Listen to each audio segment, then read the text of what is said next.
Sa pinakadulong bahagi ng Pilipinas, matatagpuan ang malayong probinsya ng Tawi-Tawi. Kilala ito sa mga natatanging kultura at kakaibang mga tradisyon.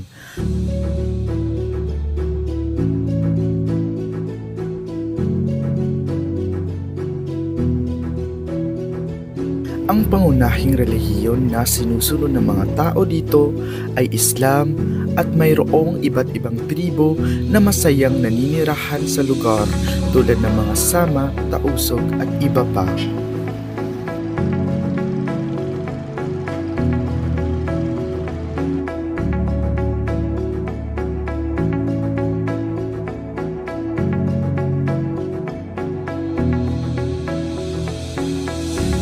Sa bawat araw, may mga ipinanganak at may namumatay. Sa mga Sama at Tausug, may pagkakapareho ang kanilang mga ritual sa paglilibing. Nakapanayam namin si Imam Hasan ng Sangga-Sangga Bungkaw Tawi-Tawi. Karaniwan din siyang nag-aalaga, naghuhugas at naghahanda sa mga yumaong namatay upang matiyak na maililibing ito ng maayos. So ininangon na umad pa kaniya, in person hinangon niya dito, ang hinang singgamasan, law nalupakan. So early morning siya, matay yan, tabi doom. Pagpatay ka na sindum, maggawa yan nito mo kay matay ng imam. Maggawa sila imam law na biyahin niya, so lupakan lanuan nito, para raw nakapangadjian. Aw niya biyan, parang kumbiyan to. Ngus. Pagkat lanuan niya to sa sindum, bagus siya lanuan ng papangadjian niya, pangadjian siya. Pangadjian na muna ang susuran. Pag di morning, pag may natin na isa, mong kantuon na muna. Hati niya mong magkuwol na kanayad to. Sa first sabihan to, pag magkuwol kanayad to, ininangon na mo rito, magsukod pa kami mo sin kakana. Before kayo magpayo kanya, magsukod kami sin kakana, ipagdagbay niya. So, depende kasi, dukayng kauman, dukayng indahan, dukayng kami, hati-hatihan na mo, inipagbuto sin tao, sa'y pito kalapis sin kakana. Pito kalapis. So, uning pito kalapis to. Aung putusun na sin pito kalapis. Ang mga pito ang gauta. Uning pito ang gauta. Isa. Daw na bahay porta. Jadi naman si kato. Hikaruwa lang na pais. Hikatu urat. Hikaupat dugo. Hikalima unod. Hikaunong buko. Hikapit sumsum. Pito ang gauta. May timputusun. Ang kanilang na pito. Kasing kaya manan magputusun dyan. Kasing kami, ipanghati na mo. Bang na mo mahinang. So yun na mo ikay kuan, may tahangkan biyad to. Aun kuan niya, aun kuan, biyad siya siya ni mag-research ka mo. Bang mag-research ka mo, so kaya tayo imaksusing kakahinang. Ito. So biyading ka, magputos. Upos hapagsusi ka niya, ang sa ipagsusi. Kasi aun niya ipagsusi ka niya kakana. Di amon kakana, bahay paglano simbaran niya. Ing kami, pito rin sabing taon. Pito kakana in lapis siya pagdamon pagsusiyad to. Tuwing dapit pa ba, tu kakana, indapit pa to, upat ka kana.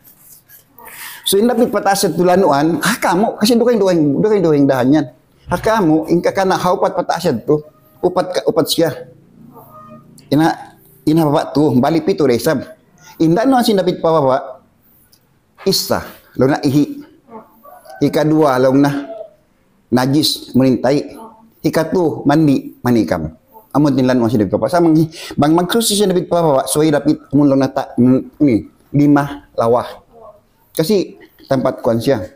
O sinapit pa ni papusod pataas.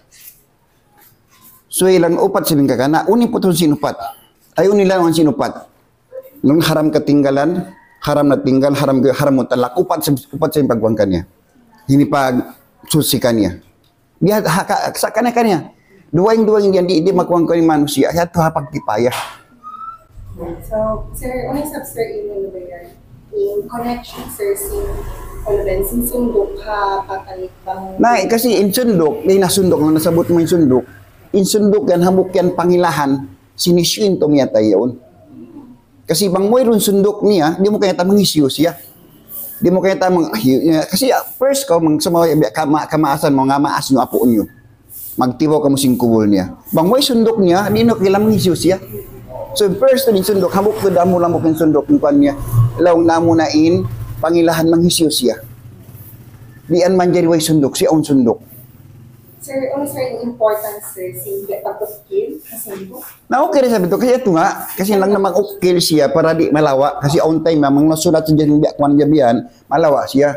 Kaya nabiakwan na mo din di kasi, mga advice ng mga tao. In first thoughts, may hinangon niyo, insundok niya, so amon di magkapapasingan niya. Kasi bang siya magkapapas, mga pila years, maigning kwan niya to, maigning na mo biyak sulat, sa malawa na siya. Saya din ka mo, hakwanan na mo kasi. Kasi kanya-kanya ko yan.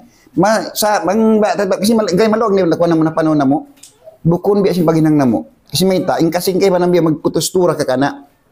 So asubon na mo, uning putusun sinto. Hindi na nikakwan ka mo. Long niya nyawa, napas. Baran, nawiro na nyawa sinto yaon. Uy na napas, niya matay, namok na kuman baran. So ingkang bukon biya, pito ang gauta. Yan. Ano sir, ang kasi lang sir napansin sa mga kakatuan ng mukubol. Ano sir, ano siya sa amin? Ano sir, connection sa amin?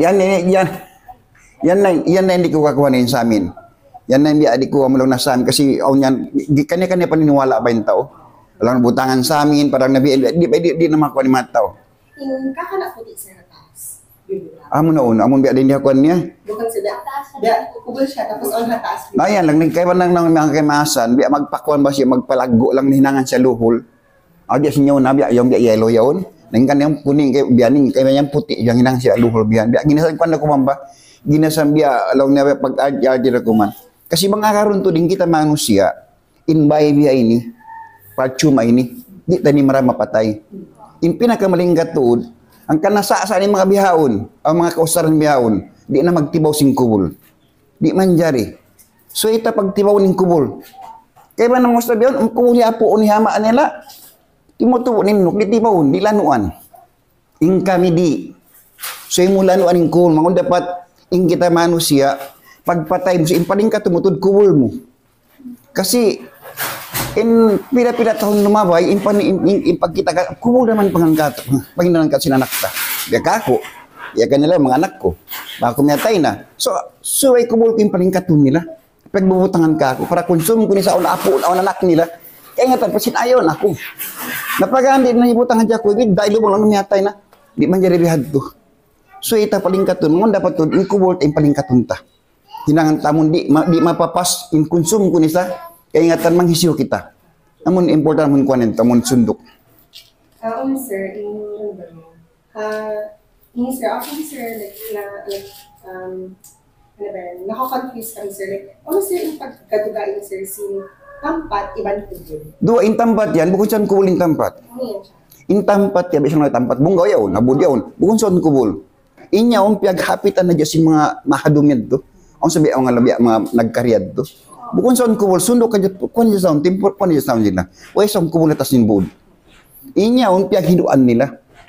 Sa nagbarakat man siya, hinangan nila biak ko na mo, nalong tampat. Bukod saan yung kubol yung tampat, bukod. In kubol mo ni miha ini. Ya, biar ang tampat bujangan, bukod saan to kubol. Pagdatong na doon silang stay. So, hinangan niyang pialago.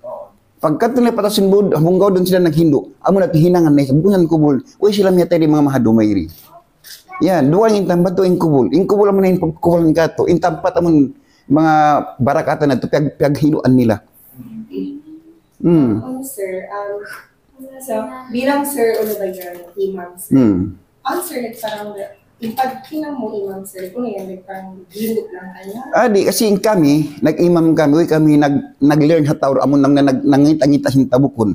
Piyagguruhan na mo ito, nangadya kami Quran, isa. Kadua, piyagguruhan na mo ito, bang pwedeng kakainang na mo.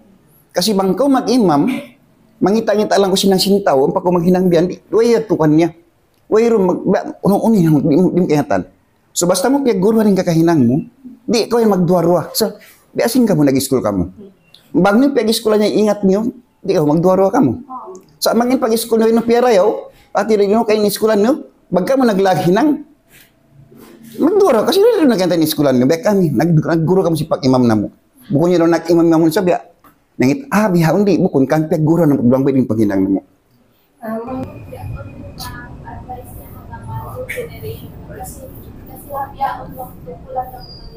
Na yan, tunga ay advice ko yung duration ng mga bekanakan ko. Ang kanin ini, nangadji man ini nangadji. Yan, hali ko ramen siya. Lango ka niya, iusin pag-school mo. Pag uus mga pag-school mo, karis minsan away na ako, aun ko gumanti din ka ako. Iyat timbiya ka mo. Na hindi ito na kaiman ka imam. Kasi biya ka mo, imam biya ka mo, kawayan ng pagwayron na kayo mo, dapat lumawi pa anak na mo, mga isa-isa ko.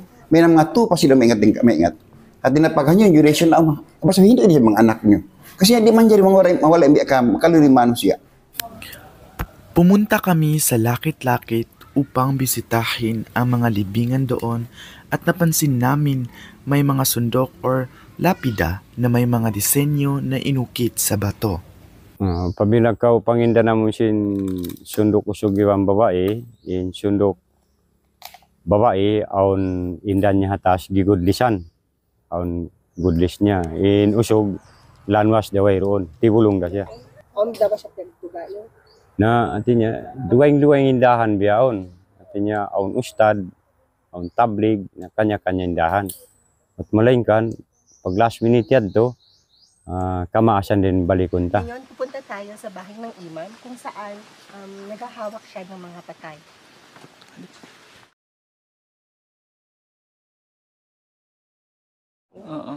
Para yung mga ibang tao sa pamilya, ang mga mataas dugo niya, pagbangsa, diba siya pisan man ito, at butangan siya luho. Ayon sa nakalap naming impormasyon, tila unti-unti nang nakakalimutan at tanging may interes na lamang ang nag-aaral tungkol dito. Mahalaga na mapanatili at maipasa ang mga ganitong kaalaman upang hindi malimutan ang ating mga nakasanayang tradisyon at pagkakakilanlan. So far, yung na-learn ko po during the documentary film is kung paano po na-deepen ang aming understanding sa process po, kung paano po ginagawa yung mga bagay-bagay na nilalagay sa tomb ng isang tao.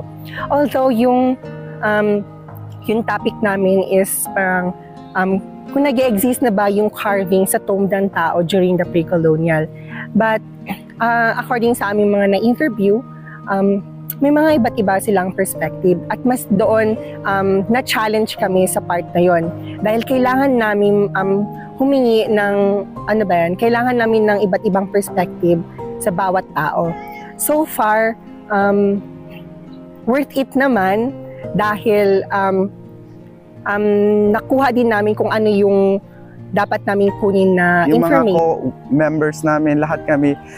And at the same time, alam mo yun, yung dito na nabibuild namin ang strong relationship. Parang it's na-overwhelm ako, and at the same time, kahit gaano man kahirap ang journey namin dito, no?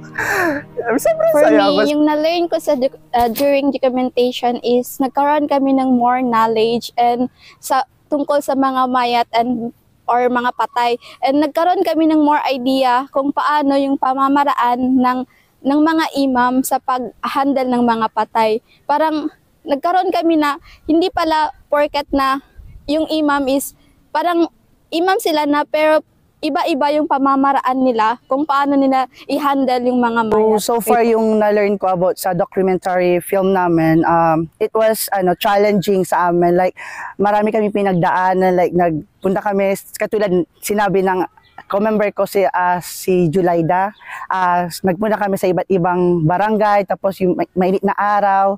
So far, at least worth it yung efforts namin kasi nakuha din namin yung mga information na gusto namin kunin. Like for example, yung about yung mga mayat or mga pagkubol, kung paano talaga yung proseso.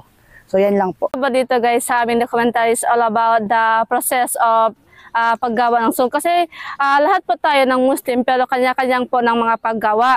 So minsan po guys, nagkakaroon po kami ng masayang memories, nagpunta kami sa iba't ibang barangay.